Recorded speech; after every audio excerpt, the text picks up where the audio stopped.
बिस्मिल्लाहिर्रहमानिर्रहीम। दास्तान ईमान फरोशों की सिलसिले की नई वीडियो पेश खिदमत है। तमाम सामीन से गुजारिश है कि इस तारीखी वीडियो को लाइक करें, चैनल को सब्सक्राइब करें और बेल आइकन को भी प्रेस कर दें ताकि हर नई आने वाली वीडियो आपको वक्त पर मिलती रहे। बाहर आकर उसने बॉडीगार्ड के कमांडर को हुक्म दिया कि अपने और तमाम मुहाफिजों के हथियार अंदर रख दो और सब मेरे साथ चलो।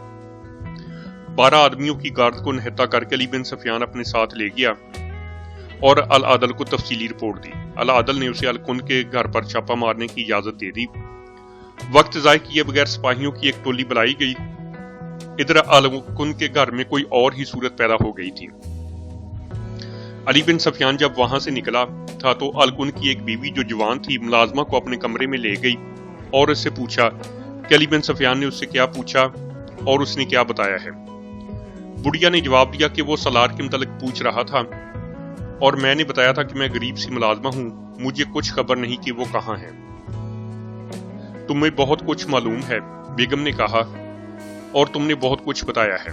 बुढ़िया अपनी बात पर कायम रही। बेगम ने एक मुलाजिम को बुलाया और उसे सारी बात बताकर कहा, इस नामराद बुढ़िया की जुबान खोलो, कहती है मैंने कुछ नहीं बताया। मुलाजिम ने बुढ़िया के बाल मुट्ठी में लेकर मरोड़े और ऐसा झटका दिया कि वो चकरा कर गिरी। मुलाजिम ने इसकी इशारा पर पांव रखकर दबाया। बुढ़िया की आंखें बाहर निकल आई। मुलाजिम ने दांत पीसकर कहा, बताओ उसे क्या बताया है। उसने पांव उठा लिया। बुढ़िया में उठने की हिम्मत कम ही रह गई थी। वो खामोश रही। मुलाजिम ने इसकी पसलियों में लात मारी। बुढ़िया तड़पने लगी। इसके बाद मुलाजिम ने उसे तरह तरह की अजीतें दे देकर अधमुआ कर दिया। तब उसने कहा, जान से मार डालो, अपने शहीद बेटे की रूह के साथ गद्दारी नहीं करूंगी। तुम गद्दार हो, तुम ईमान फरोश की बदकार बीवी हो। अब यहां से आगे थोड़ा सा प्रिंटिंग में डिस्टरबेंस है, आगे से कहानी शुरू में होती है।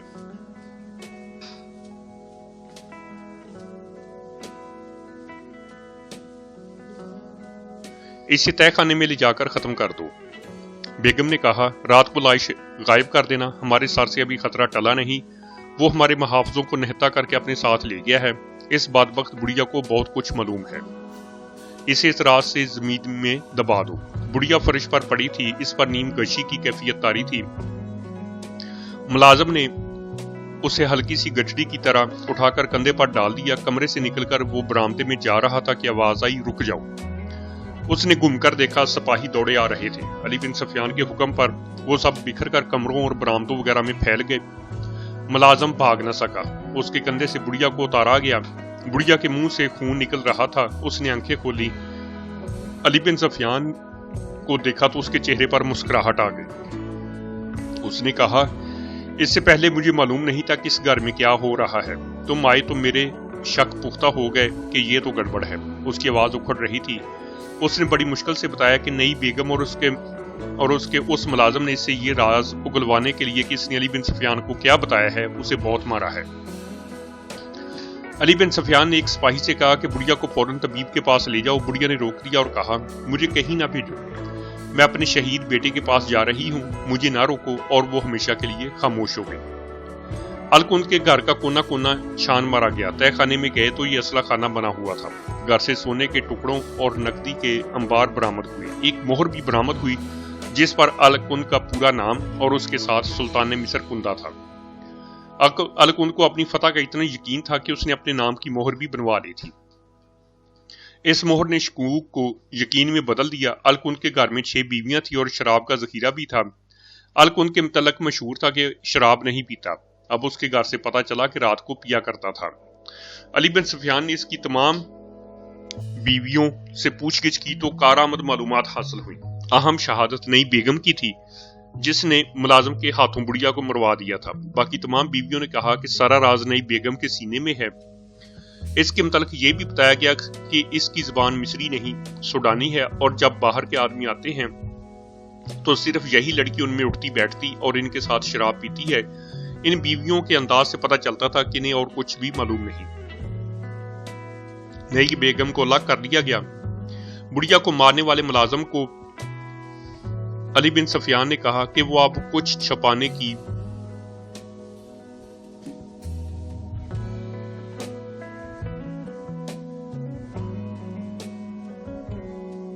کہ وہ اب کچھ چھپانے کی کوشش نہ کرے۔ وہ جانتا تھا کہ وہ کچھ نہیں بتائے گا تو اس کا کیا حشر کیا جائے گا۔ اس نے یہ کہہ کر کہ وہ حکم کا پابند اور انعام و کرام کا طلبگار تھا، علی بن سفیان کو بتایا کہ الکند کا مسلسل رابطہ صلیبیوں اور سودانیوں کے ساتھ تھا اور وہ انہی کے ساتھ گیا ہے۔ یہ تو ہو نہیں سکتا کہ ایک گھریلو ملازم کو ایک سالار کے خفیہ پلان کا علم ہوتا۔ ملازم نے بتایا کہ الکند نے جاتے ہوئے کہا تھا کہ بہت دنوں کے بعد آئے گا اور جب تک ممکن ہو سکے اس کی غیر حاضری کے متعلق لا علمی کا اظہار کرتے رہے۔ ملازم کو یہ معلوم نہیں تھا کہ الکند گیا کہاں ہے۔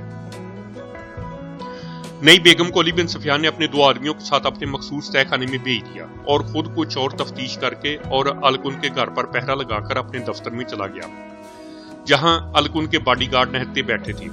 ان سب کو علی بن سفیان نے کہا، تم مصر اور شام کی متحدہ سلطنت کے فوجی ہو، کچھ چھپاؤ گے تو اس کی سزا موت ہے، اور اگر تم نے حکم کی پابندی کرتے ہوئے سالار الکند کی سرگرمیوں پر پردہ ڈال رکھا ہے تو شاید میں تمہیں کوئی سزا نہ دوں۔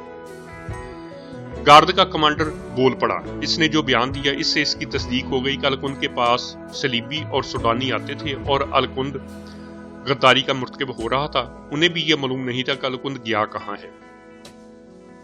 آدھی رات کے قریب علی بن سفیان تہہ خانے میں گیا۔ الکند کی نئی بیگم تنگ سی ایک کوٹڑی میں بند تھی۔ اسے دہشت زدہ کرنے کے لیے اس کی کوٹڑی میں ایک ایسے قیدی کو ڈال دیا گیا تھا جو مسلسل اذیتوں سے تڑپتا اور کراہتا تھا۔ وہ صلیبیوں کا جاسوس تھا، اپنے ساتھیوں کی نشاندہی نہیں کرتا تھا۔ نئی بیگم دوپہر سے اس کے ساتھ بند تھی اور اسے تڑپتا دیکھ رہی تھی۔ اب آدھی رات ہو گئی تھی، وہ تو شہزادی تھی، تہہ خانے اور کوٹڑی کی صرف بدبو ہی اسے پاگل کرنے کو کافی تھی۔ اس آدمی کی حالت دیکھ دیکھ کر اس کا خون خشک ہو گیا تھا۔ علی بن سفیان جب اس کے سامنے گیا تو لڑکی چیخنے چلانے لگی۔ اسے باہر نکال کر علی بن سفیان ایک اور کوٹڑی کے سامنے لے گیا۔ سلاخوں کے پیچھے تنگ سی کوٹڑی میں ایک سیاہ کالا حبشی بند تھا، ہیبت ناک شکل اور جسم بھینسے جیسا۔ اس نے سرحدی دستے کے کمانڈر کو قتل کیا تھا۔ علی بن سفیان نے لڑکی سے کہا کہ باقی رات اسے اس کے ساتھ بند کیا جائے گا۔ لڑکی چیخ کر علی بن سفیان کے پاؤں میں گر پڑی۔ پوچھو مجھ سے کیا پوچھتے ہو، اس نے علی بن سفیان کی ٹانگوں سے لپٹ کر کہا۔ الکند کہاں گیا ہے، کیوں گیا ہے، اس کے ارادے کیا ہیں، علی بن سفیان نے پوچھا۔ اور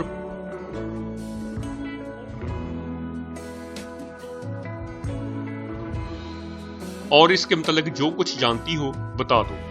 نازک سی لڑکی نے سب کچھ ہی بتا دیا۔ اسے بھی یہ معلوم نہیں تھا کہ الکند گیا کہاں ہے۔ اس نے بتایا کہ سوڈان سے حبشیوں کی فوج لائی جا رہی ہے جو کسی رات قاہرہ پر حملہ کر کے سارے مصر پر قابض ہو جائے گی۔ یہ لڑکی چونکہ شراب پلانے کا فرض ادا کرتی تھی، اس لیے الکند کے گھر میں آئے ہوئے صلیبی اور سوڈانی مہمان اسے اپنا سمجھ کر اس کے سامنے بھی باتیں کرتے رہتے تھے۔ یہ لڑکی سوڈان کے کسی بڑے آدمی کی بیٹی تھی۔ اسے الکند کے لیے تحفے کے طور پر بھیجا گیا تھا۔ الکند نے اس کے ساتھ شادی کر لی تھی۔ لڑکی بہت ہوشیار اور تیز تھی۔ وہ سوڈان کے مقصد کو اچھی طرح سمجھتی تھی۔ اس کے بتانے کے مطابق یہ سونا اور نقدی جو اس کے گھر سے برآمد ہوئی تھی سوڈان سے آئی تھی۔ یہ جنگ کے اخراجات کے لیے اور مصر کی فوج سے غدار خریدنے کے لیے تھی۔ اس لڑکی کو اس مقام کا علم نہیں تھا جہاں حبشیوں کی بہت سی فوج آ چکی تھی۔ اس نے بتایا کہ فوج کہیں دریا کے کنارے ہے اور اس کا حملہ شب خون کی قسم کا ہوگا۔ جس قدر معلومات حاصل کی جا سکتی تھی کر لی گئی۔ علی بن سفیان نے العادل کو تفصیلی رپورٹ دی اور تجویز پیش کی کہ 2 4 سپاہی دیکھ بھال کے لیے ہر طرف پھیلا دیے جائیں جو یہ دیکھیں کہ سوڈانی فوج کا اجتماع کہاں ہے، اور یہ بھی معلوم کیا جائے کہ حبشیوں کی فوج اگر واقعی اندر آ گئی ہے تو کدھر سے آئی ہے۔ اس نے یہ تجویز بھی پیش کی کہ سلطان کو اطلاع نہ دی جائے کیونکہ وہ سوائے پریشان ہونے کی کوئی مدد نہیں کر سکے گا۔ العادل سلطان یوبی کو اطلاع دینا ضروری سمجھتا تھا۔ اسے خدشہ تھا کہ حالات زیادہ بگڑ سکتے ہیں، اس صورت میں سلطان یوبی کی ضرورت پیدا ہو سکتی ہے، لہذا مکمل رپورٹ لکھ کر ایک سینئر کمانڈر کو 4 محافظوں کے ساتھ دی گئی اور اسے یہ حکم دیا گیا کہ ہر چوکی پر گھوڑے تبدیل کرے اور کہیں رکے نہیں۔ میدان جنگ میں سلطان یوبی کا ہیڈ کوارٹر کسی ایک جگہ نہیں رہتا تھا۔ وہ دن کے وقت کہیں اور رات کو کہیں اور ہوتا اور خود گھومتا پھرتا رہتا تھا، لیکن اس نے ایسا انتظام کر رکھا تھا کہ اس تک پہنچتے دقت نہیں ہوتی تھی۔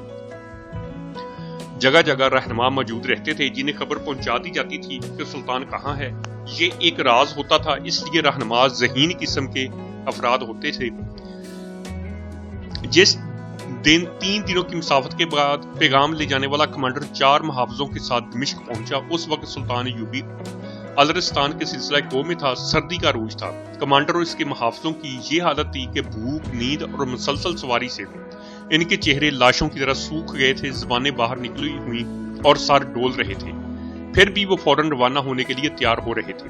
उन्हें जबरदस्ती खिलाया पिलाया गया और वो अलरस्तान के लिए रवाना हो गए। त्रिपुरी का सलीबी हुक्मरान रिमांड अल-मुल्कुल सालेह की मदद के लिए आया और बगैर लड़े वापस चला गया था, क्योंकि सुल्तान यूबी ने आगे घात लगाई और अकब से इसकी रसद रोक ली थी। अकब में भी सुल्तान यूबी की फौज देखकर रिमांड अपनी फौज को किसी और तरफ से निकाल कर ले गया था। सुल्तान यूबी ने इसका ताक़ब मुनासिब न समझा, क्योंकि उससे वक्त और ताकत ज़ाय होती थी। उसने ज्यादा नफरी के छापामार दस्ते रिमांड की रसद को पकड़ लाने या दूसरी सूरत में तबाह कर देने के लिए भेज दिए। मौसम सरमा की बारिशें भी शुरू हो गई थी। सलीबों की रसद का काफिला बहुत ही बड़ा था। रात के वक्त रसद के मुहाफिज घोड़ा गाड़ियों के नीचे और खैमों में पड़े थे। इन्हें रसद वापस ले जानी थी। अगली सुबह इन्हें कूच करना था। इन्हें मालूम नहीं था कि दिन के वक्त पहाड़ियों और चट्टानियों की ओर से चंद आंखें इन्हें देखती रही थी। इन्हें गालबन तवक्को थी कि इतनी सर्दी में और बारिश के दौरान उन पर कोई हमला करने नहीं आएगा। रात को अचानक उनके कैंप के एक तरफ शोर उठा। शोले भी उठे, खेमे जल रहे थे। ये सुल्तान यूबी के छापामारों का शब खून था। उन्होंने पहले छोटी मंजनीकों से आतशकीद मादे की हांडियां फेंकी, फिर जलते हुए फलीतों वाले तीर चलाए थे। शोलों की रोशनी में उन्होंने हमला कर दिया। बर्छियों और तलवारों से बहुत से सलीबियों को खत्म करके छापामार पहाड़ियों में गायब हो गए। कुछ देर तक करीबी चट्टानों से रसद के कैंप पर तीर बरसते रहे। इसके बाद छापामारों की दूसरी पार्टी ने हमला किया। सुबह तक 1.5-2 मील इलाके में फैले हुए कैंप में रसद रह गई थी, या लाशें या ऐसे जख्मी जो चलने के काबिल नहीं थे। बहुत से घोड़ों को सलीबी भगा ले गए थे, बहुत से पीछे भी रह गए थे। छापामारों के शब खूनों के दरमियानी वक्फे में सलीबी कुछ घोड़ा गाड़ियां निकाल ले जाने में कामयाब हो गए थे। जो रसद और घोड़े रह गए थे वो सुल्तान यूबी की फौज ने कब्जे में ले लिए। हलब का मुहासरा उठा लिया गया था। सुल्तान यूबी साम शहर को एक बार फिर मुहासरे में लेने की स्कीम बना रहा था।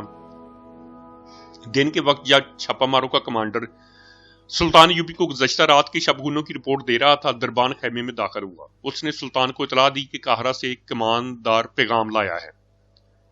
पैगाम कासद लाया ले जाया करते थे। कमानदार का नाम सुनकर सुल्तान यूबी दौड़कर बाहर आया और उसके मुंह से निकला, खैरियत, तुम क्यों आए हो? सॉरी, पैगाम अहम है, कमांडर ने कहा। खुदाई जुल जलाल से खैरियत की उम्मीद रखनी चाहिए।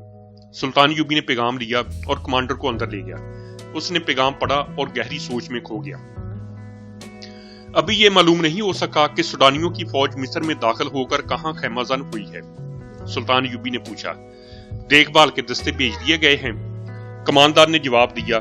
मुझे तवक्को थी कि मेरे गैर हाजिरी में कोई ना कोई गड़बड़ जरूर होगी। सुल्तान यूबी ने कहा, मेरे भाई अलादल से कहना कि घबराए नहीं, काहरा के दफा को मजबूत कर ले, लेकिन सिर्फ दफाई लड़ाई न लड़े। ज्यादातर दस्ते अपने पास रखे और उनमें से जवाबी हमले के लिए तजर्बाकार दस्ते अलग कर ले, लेकिन इन्हें शहर में ही रहने दे। फौज की कोई नकलो हरकत ना करे, ताकि दुश्मन को यह उम्मीद रहे कि वो तुम्हें बेखबरी में ले लेगा। जाहिर ये करते रहना कि काहरा की फौज को इल्म नहीं कि काहरा पर हमला होने वाला है। शहर को मुहासरे में ना आने देना, इससे पहले ही जवाबी हमला कर देना। कोशिश ये करो कि दुश्मन को हमले से पहले ही ढूंढ लो। अगर पता चल जाए कि वो कहां है तो ज्यादा नफरी से हमला ना करना। शबखून मारना, सरदी दस्तों की नफरी ज्यादा कर दो ताकि दुश्मन भाग कर ना जा सके। मैं हैरान हूं कि इतनी फौज सरहद पार किस तरह कर आई है। किसी न किसी सरदी चौकी की मदद या कोताही के बगैर ये मुमकिन नहीं हो सकता। अल्लाह तुम्हें कामयाबी अता फरमाएगा। दुश्मन रसद और कुमक के बगैर नहीं लड़ सकेगा। सरहद को मजबूती से बंद कर देना, लड़ाई को तूल देना ताकि दुश्मन भूख से मरे। मैं तुम्हें अमल बता चुका हूं कि दुश्मन को बखेकर किस तरह लड़ाया जाता है। ज्यादा नफरी के खिलाफ ज्यादा नफरी से आमने सामने आकर लड़ना कतन जरूरी नहीं। मुझे तवक्को नहीं थी कि अलकुंदबी गद्दार निकलेगा, फिर भी मैं हैरान नहीं। ईमान की नीलामी में कोई देर नहीं लगती। बादशाही का सिर्फ तसव्वुर ही इंसान को ईमान से दस्तबरदार होने पर मजबूर कर देता है।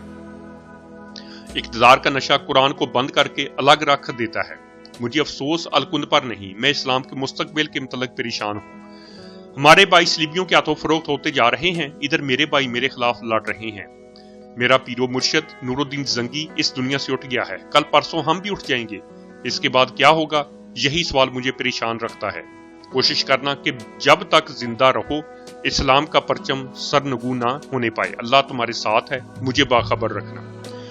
اس نے پیغام لانے والے کمانڈر کو بہت سی ہدایات دے کر رخصت کر دیا۔ مصری فوج کے چند ایک دستوں کو 2-2 4-4 کی ٹولیوں میں تقسیم کر کے بھیج دیا گیا کہ وہ گھوم پھر کر دشمن کے اجتماع کو ڈھونڈے۔ اس دوران اس سرحدی چوکی سے جس کا کمانڈر زہرہ کے ساتھ لاپتہ ہو گیا تھا، ایک سپاہی نے قاہرہ آ کر رپورٹ دی کہ چوکی کا کمانڈر چند دنوں سے لاپتہ ہے۔ سپاہی نے یہ نہ بتایا کہ ان کی چوکی پر ناچ گانا ہوا تھا اور ایک رقاصہ کمانڈر کے خیمے میں گئی تھی۔ اس اطلاع سے شک ہوا کہ وہ دشمن کے ساتھ مل گیا ہے اور اسی کی مدد سے دشمن اندر آیا ہے۔ علی بن سفیان نے رائے دی کہ چونکہ وہ چوکی دریائی راستے کے کنارے ہے،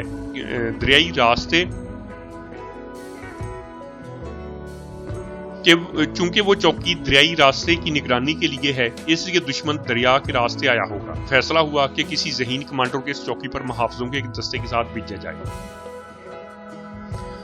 چوکی کا کمانڈر اور زہرہ حبشیوں کے قبضے میں تھے، لیکن قید ہوتے ہوئے بھی وہ قیدی نہیں تھے۔ انہیں جو لباس پہنایا گیا تھا وہ پرندوں کے رنگ برنگ پروں کا بنا ہوا تھا۔ جس کمرے میں انہیں رکھا گیا تھا اسے پروں اور پھولوں سے سجایا گیا تھا۔ انہیں خاص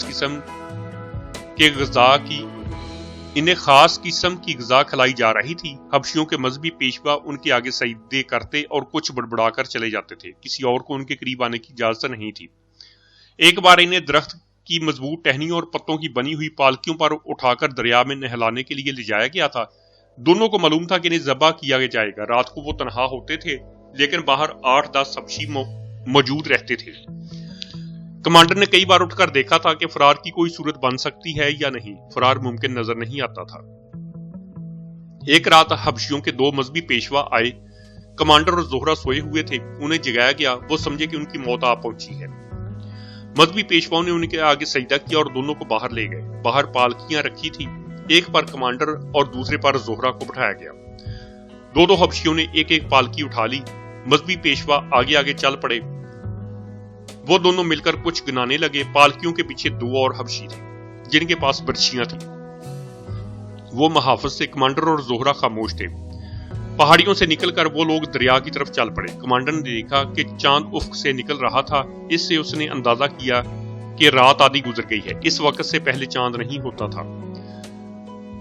دریا کے کنارے لے جا کر پالکیاں اتاری گئیں۔ مذہبی پیشوا آگے بڑھ کر کمانڈر اور زہرہ کا لباس اتارنے لگے۔ چاند کی روشنی میں کمانڈر نے دیکھا کہ برچیوں والے دونوں محافظ اور پالکیاں اٹھانے والے دونوں حبشی ان کی طرف پیٹ کر کے پہلو بے پہلو کھڑے ہو گئے تھے۔ ان کے لیے شاید یہی حکم تھا۔ کمانڈر نے چیتے کی طرح جست لگائی اور ایک حبشی سے برچی چھین لی۔ وہ تجربہ کار سپاہی تھا۔ اس نے پیچھے ہٹ کر دوسرے حبشی کے پہلو میں برچی اتار دی۔ اس حبشی کی برچی گر پڑی۔ کمانڈر نے چلا کر کہا، زہرہ بھاگ کر آؤ، یہ برچی اٹھا لو۔ زہرہ دوڑی۔ کمانڈر نے گری ہوئی برچی کو ٹھڈ مارا تو وہ زہرہ تک پہنچ گئی۔ کمانڈر نے کہا، اب مرد بن جاؤ۔ حبشیوں نے خالی ہاتھ مقابلہ کرنے کی کوشش کی، لیکن وہ برچیوں کا مقابلہ نہ کر سکے۔ مذہبی پیشوا بھاگ اٹھے۔ کمانڈر نے انہیں دور نہ جانے دیا۔ زہرہ بھی ادھر کو ہی دوڑ پڑی۔ دونوں پیشوا ختم ہو گئے۔ باقی بھی مرنے سے پہلے زور زور سے کرا اور چلا رہے تھے۔ کمانڈر کی برچی نے سب کو خاموش کر دیا اور وہ چوکی کی طرف دوڑ پڑے۔ بہت آگے گئے تو انہیں 2 گشتی سنتری گھوڑوں پر سوار آتے نظر آئے۔ کمانڈر نے انہیں پکار کر کہا کہ جلدی آ گیا ہو۔ سنتریوں نے اپنے کمانڈر کو پہچان لیا۔ کمانڈر نے انہیں کہا، گھوڑے ہمیں دو، ہم قاہرہ جا رہے ہیں۔ تم دونوں واپس چوکی میں چلے جاؤ۔ اگر کوئی ہماری تلاش میں آئے تو کہنا کہ تم نے ہمیں نہیں دیکھا۔ سپاہی پیدل واپس چلے گئے۔ کمانڈر نے زہرہ کو گھوڑے پر سوار کیا اور خود دوسرے گھوڑے پر سوار ہو کر زہرہ سے کہا کہ اگر تم نے کبھی گھوڑ سواری نہیں کی تو گھبرانا نہیں، گھوڑا تمہیں گرائے گا نہیں، ڈرنا مت۔ اس نے گھوڑے کو ایڑ لگائی، گھوڑے سر پر دوڑے اور اس کے ساتھ ہی زہرہ نے ڈر کے مارے چیخنا شروع کر دیا۔ کمانڈر نے گھوڑا روک دیا اور زہرہ کو اپنے گھوڑے پر اپنے پیچھے بٹھا دیا اور دوسرے گھوڑے کی باگیں اپنے گھوڑے کے پیچھے باندھ کر زہرہ سے کہا کہ وہ اس کی کمر کے گرد بازو ڈال دے۔ گھوڑا پھر دوڑ پڑا۔ کمانڈر پہاڑی خطے سے دور ہٹ کر اور چکر کاٹ کر جا رہا تھا۔ اسے سمت اور راستے کا علم تھا۔ وہ ابھی 2 میل بھی نہیں گیا ہوگا کہ ایک طرف سے اسے آواز سنائی تھی، ٹھہر جاؤ، کون ہو؟ कमांडर रुका नहीं, यक वक्त 4 घोड़े उसके ताकब में दौड़ पड़े। कमांडर ने अपने घोड़े की रफ्तार और तेज करने की कोशिश की, लेकिन इसका घोड़ा थक गया था।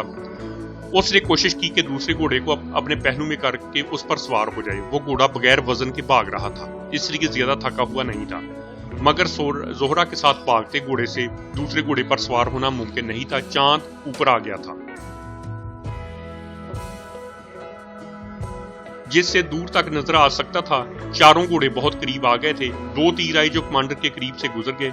उनके साथ आवाज आई, अगर ना रुके तो अब तीर खोपड़ी में उतर जाएंगे। कमांडर को मालूम था कि वो रुका तो भी मौत है। ये लोग हबशियों के हवाले करके आज ही रात ज़िबा कर देंगे। भागते रहने में बच निकलने की सूरत पैदा हो सकती थी। उसने घोड़ा दाएं बाएं घुमा घुमा कर दौड़ाना शुरू कर दिया ताकि तीर निशाने पर ना आए। ये उसकी गलती थी। उसके ताकब में आने वाले सीधे आ रहे थे, जिससे फासला कम हो गया और वो घेरे में आ गया। इसके जिस्म पर परों का लिबास था, जिससे वो परिंदा लगता था। यही हालत जोहरा की थी। कमांडर ने इन चारों को देखा तो उसे कुछ शक हुआ। उनमें से एक ने पूछा, तुम कौन हो? ये लड़की कौन है? दूसरे ने कहा, पूछते क्या हो, सूडानी है ये, देखो तो उन्होंने पहन क्या रखा है। कमांडर हंस पड़ा और बोला, मेरे दोस्तों, मैं तुम्हारी फौज का एक कमांडर हूं। उसने जोहरा का तारफ कराया और सारी वारदात सुना दी। ये 4 सवार देखभाल के किसी दस्ते के थे। वो यही देखते फिर रहे थे कि सूडान की फौज कहां है और कहीं है भी या नहीं। वो कमांडर और जोहरा को साथ लेकर काहरा की सीमत चल पड़े। बड़ी ही लंबी मुसाफत तय करके वो अगली रात काहरा पहुंचे। इन्हें सबसे पहले अली बिन सफियान के पास ले जाया गया और रात को ही अलादल को जगाकर बताया गया कि 4000 से ज्यादा हबशी फौज फलान जगह छुपी हुई है और इसकी क़यादत सलार अल-कुंद कर रहा है। अलादल ने उसी वक्त अपनी फौज को कूच का हुक्म दे दिया। सुल्तान यूपी के तरीका जंग के मुताबिक उसने हरावल में सवार दस्ते रखे, जिनकी नफरी खासी थोड़ी थी। 2 हिस्से पहलुओं में पीछे रखे, दरमियान में अपना हेडक्वार्टर और अपने पीछे ज्यादा से ज्यादा दस्ते रिजर्व में रखे। उसे मालूम था कि वो खिता पहाड़ी है। इसने फौज को किले का मुहासरा करने की तरतीब में रखा और कमांडरों को वो जगह समझाकर मुहासरे की ही हदायत दी। पहाड़ों पर चढ़ने के लिए उसने छापामार दस्ते अलग कर लिए, जिन्हें उसने अपनी कमान में रखा। उधर सुबह के वक्त किसी ने देखा कि मजहबी पेशवाओं और 4 हबशियों की लाशें दरिया के किनारे पड़ी हैं। अल-कुंद और इसके सलीबी मशीरों को इत्तला दी गई। किसी हबशी को पता न चलने दिया गया। अल-कुंद को यह भी बताया गया कि जिस मर्द और औरत को कुर्बानी के लिए रखा गया था वो लापता है। तब अल-कुंद ने पूछा कि वो आदमी कौन था। उसे जब बताया गया कि वो उसकी करीबी चौकी का कमांडर था तो वो चौंका। उसे याद आ गया कि इस कमांडर ने उसे देखा था। वो सीधा काहरा गया होगा। अल-कुंद ने कहा, उसे चौकी में जाकर देखना और पकड़ना बेकार है। अब एक लम्हा भी जाया नहीं करना चाहिए। हम काहरा पर बेखबरी में हल्ला बोलना चाहते थे, लेकिन हमने वक्त जाया किया। अब हम बेखबरी में मारे जाएंगे। मैं अपनी फौज को जानता हूं, खबर मिलते ही उड़कर पहुंचेगी। और एक काम फौरन करो, हबशियों की लाशें दरिया में बहा दो। अगर इन हबशियों को पता चल गया कि इनके मजहबी पेशवा और उनके मुहाफिज मारे गए और जिन्हें कुर्बान करना था वो भाग गए हैं, तो ये हजूम काहरा की बजाय खरतूम की तरफ चल पड़ेगा। फौरन ही ऐलान कर दिया गया कि दरिया के किनारे कुर्बानी दे दी गई है। खुदा ने हुक्म दिया कि मेरे दुश्मनों पर फौरन हमला कर दो। यानी कि जो कमांडर मुकर्रर किए गए थे उन्होंने हबशियों को तादाद के मुताबिक अलग अलग कर दिया। तीर अंदाज अलग हो गए। जंगी स्कीम के मुताबिक इन्हें तरतीब में कर लिया गया। इन्हें पहाड़ियों के अंदर से निकाल कर दरिया के किनारे उस जगह के करीब से गुजारा गया जहां हबशियों का खून बिखरा हुआ था और पालकियां पड़ी थी। वहां एक आदमी खड़ा ऐलान कर रहा था, यह खून उस मर्द और औरत का है जिन्हें कुर्बान किया गया है। ये फौज दरिया के किनारे काहरा की सीमत रवाना हुई। हबशी जंगी तराना गाते जा रहे थे। दिन चलते गुजर गया। रात आई तो पड़ाव किया गया। अगली सुबह फिर कूच हुआ। पहाड़ी खिता बहुत पीछे रह गया। ये दिन भी गुजर गया और एक और रात आई। हबशियों को पड़ाव करने को कहा गया। वो खा पीकर सहरा में बिखर गए और बेसुध सो गए। आधी रात के वक्त उनके पिछले हिस्से पर अल-आदल के एक छापामार गिरोह ने शब खून मारा। घोड़े सर पर दौड़ते आए और गायब हो गए। हबशियों में हड़बूंग मच गई। बहुत देर बाद ऐसा ही एक और हल्ला आया जो बहुत से हबशियों को रौंदता कुचलता निकल गया। अल-कुंद सबसे आगे था। उसे इत्तला मिली तो उसने अगले रोज की पेशकदमी रोक दी। ये शबखून बताते हैं कि हम मिस्री फौज की नजर में आ गए हैं। उसने सलीबी और सूडानी कमांडरों से कहा, यह सलाहुद्दीन यूबी का खसूसी तरीका जंग है। हम अब आगे नहीं बढ़ सकते। तुम 1000 जतन करो, مصری فوج سے تم کھلے صحرا میں نہیں لڑ سکتے اور اب تم بھاگ بھی نہیں سکتے.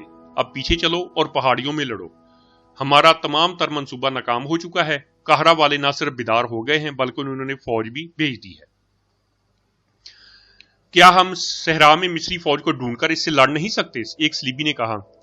اگر تم لوگ صلاح الدین ایوبی کی فوج کو سامنے لا کر لڑا سکتے تو آج مصر تمہارا ہوتا. الکند نے کہا. میں اسی فوج کا سالار ہوں. تم مجھ سے بہتر نہیں سمجھتے کہ اس فوج سے کیسے لڑنا ہے. سحر کے وقت حبشیوں کی فوج واپس چل پڑی. ہر طرف حبشیوں کی لاشیں بکھری ہوئی تھی. الکند ٹھیک کہتا تھا کہ اس کی فوج مصری فوج کی نظر میں آ گئی ہے. مصری فوج کا دیکھ بھال کا انتظام الکند کی ایک ایک حرکت دیکھ رہا تھا. وہ حبشیوں کی فوج کو پیچھے لے چلا تو العادل فوراً سمجھ گیا کہ الکند پہاڑیوں میں لڑنا چاہتا ہے. اس نے اسی وقت سوار تیر انداز دستے دور کے راستے سے پہاڑی خطے کی طرف روانہ کر دیے. پیادہ دستے بھی بھیجے گئے اور اس نے زیادہ تر دستے اپنے پاس روک کے رکھے. ان دستوں کے ساتھ وہ حبشی فوج سے بہت فاصلہ رکھ کر پیچھے پیچھے چل پڑا. راستے میں رات آئی. حبشیوں کا پڑاؤ ہوا. رات کو العادل کے چھاپا مار دستے حرکت میں آ گئے. حبشیوں کی ایک جیش کو بیدار رکھا گیا تھا. یہ تیر انداز تھے. انہوں نے بہت تیر چلائے جن سے کچھ سوار چھاپا مار شہید ہوئے لیکن وہ جو نقصان کر گئے وہ بہت زیادہ تھا. سب سے بڑا نقصان یہ تھا کہ حبشیوں کا لڑنے کا جذبہ مجروح ہو گیا تھا. وہ کچھ اور سوچ کر آئے تھے. وہ آمنے سامنے لڑنے کے عادی تھے مگر یہاں دشمن انہیں نظر ہی نہیں آتا تھا اور تباہی بپا کر جاتا تھا. اس کے علاوہ وہ آگے بڑھتے بڑھتے پیچھے ہٹ رہے تھے. اگلے دن حبشیوں نے اپنے ساتھیوں کی لاشیں دیکھی اور پیچھے کو چل پڑے. سورج غروب ہونے میں ابھی بہت دیر باقی تھی جب وہ پہاڑی خطے میں داخل ہوئے. لیکن اب انہیں پہلے کی طرح ایک جگہ جمع نہیں کرنا تھا بلکہ پہاڑیوں کے اوپر نیچے اور وادیوں میں لڑنے کی ترتیب میں رکھنا تھا. ان کی آدھی نفری پہاڑیوں میں پہنچ چکی تھی جب ان پر بلندیوں سے تیر برسنے لگے. العادل کے برق رفتار دستے پہلے ہی وہاں پہنچ کر مورچہ بند ہو گئے تھے. حبشیوں کے کمانڈروں نے چیخ چلا کر انہیں اوٹ میں کیا اور تیر اندازی کا حکم دیا. باقی نصف فوج ابھی باہر تھی. اسے پیچھے ہٹا لیا گیا. الکند نے اس نفری کو پہاڑیوں پر چڑھا کر آگے جانے اور اوپر سے تیر چلانے کی چال چلی مگر حبشی ابھی پہاڑیوں پر چڑھنے ہی والے تھے کہ ادھر سے العادل کی فوج جو ان کے حکم میں جا رہی تھی پہنچ گئی. حبشیوں کی خاصی نفری بلندیوں پر جانے میں کامیاب ہو گئی جہاں سے حبشیوں نے نہایت کارگر تیر اندازی کی. العادل کو نقصان اٹھانا پڑا مگر اس کی سکیم اچھی تھی. اس نے ادھر سے دستے پیچھے ہٹا لیے. اس کی پہلی ہدایات کے مطابق دوسری طرف سے تیر انداز اور دیگر دستے پہاڑی خطے کی بلندیوں پر جا رہے تھے. سوار دستوں میں سے ایک کو دریا کے کنارے بھیج دیا گیا. اسوان کے سلسلہ کون میں خون ریز مارکا لڑا گیا. وادیوں اور بلندیوں پر تیر برس رہے تھے. پھر سوار دستوں کو وادیوں میں حلہ بولنے کا حکم ملا. رات کو حبشی تو دبک گئے لیکن العادل نے منجنیکوں کے دستوں کو حکم دیا کہ وہ جگہ جگہ آتشگیر مادے کی ہانڈیاں پھینک کر آگے آگ کے گولے پھینکے. تھوڑی دیر بعد پہاڑیوں کی ڈھلانوں پر آگ کے شعلے اٹھے اور ہر طرف روشنی ہو گئی. اس روشنی میں رات کو بھی مارکا جاری رہا. صبح کے وقت حبشی خاموش ہو چکے تھے. ان میں سے کچھ زمین دوز محلات میں چلے گئے تھے. انہیں بڑی مشکل سے باہر نکالا گیا. دن کے وقت الکند کی لاش مل گئی. وہ کسی کے تیر سے یا تلوار سے نہیں اپنی تلوار سے مرا تھا. اس کی اپنی تلوار اس کے دل کے مقام پر اتری ہوئی تھی. صاف پتہ چلتا تھا کہ اس نے خودکشی کی ہے. چند ایک سلیبی اور سوڈانی کمانڈر زندہ پکڑے گئے اور حبشی جنگی قیدیوں کی تعداد 1000 سے زیادہ تھی. العادل نے وہیں سے قاصد کو سلطان ایوبی کے نام کامیابی کا پیغام دے کر روانہ کر دیا اور اسے حکم دیا کہ بہت جلدی سلطان تک پہنچو. وہ بہت پریشان ہوں گے. اس کے ساتھ ہی آج کی یہ ویڈیو یہیں پر ختم ہوتی ہے. انشاءاللہ جلد ہی دوبارہ نئی تاریخی ویڈیو کی نئی قسط کے ساتھ حاضر ہوں گے. اللہ حافظ.